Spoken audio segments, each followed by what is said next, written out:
Hey, coronavirus crisis memories. Just trying to record something else.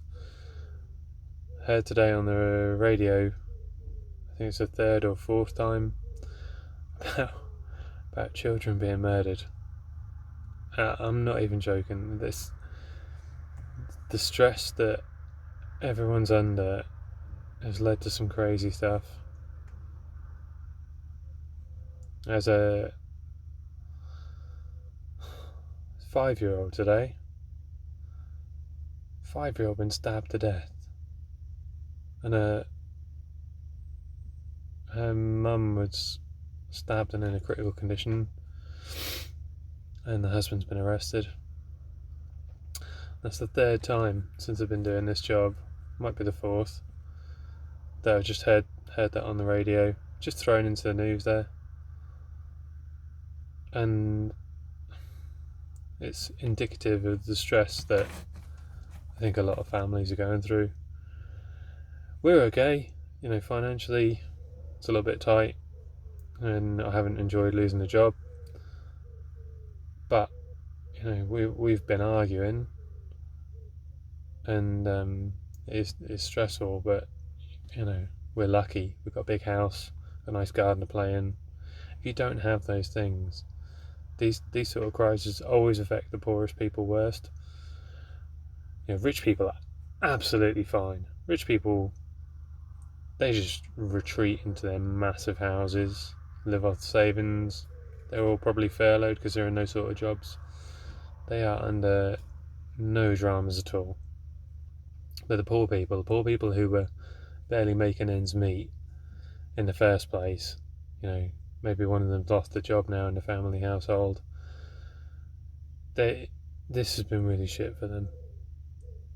A few weeks ago, there was, the first one I heard was a 1-year-old and a 3-year-old stabbed to death in London, and a husband was in hospital with knife wounds, and the wife had been arrested. So that gives you an idea of what lockdown was like if you're living in London.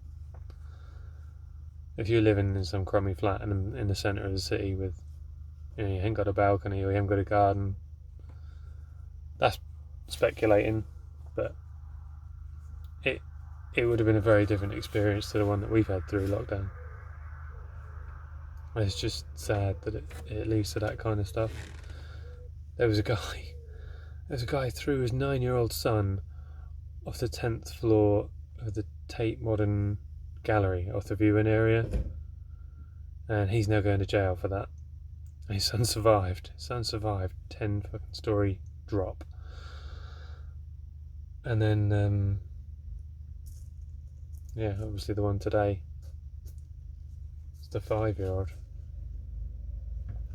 It's just, that one got me because it's Luna's third birthday tomorrow, and as much as she does annoy us through lack of sleep, she was in bed with us again last night about 2 a.m, keeping me up. Woke me up at 4, peed on me.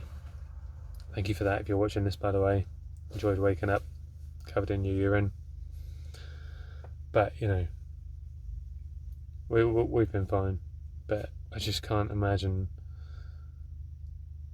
the stress levels that they must have had to go through to end up at that outcome. And it just makes me sad. There's a lot of things that I've seen while I've been doing this job that have made me quite sad, but it's just important to remember those when things go back to normal and all is just forgotten about. Alright, bye.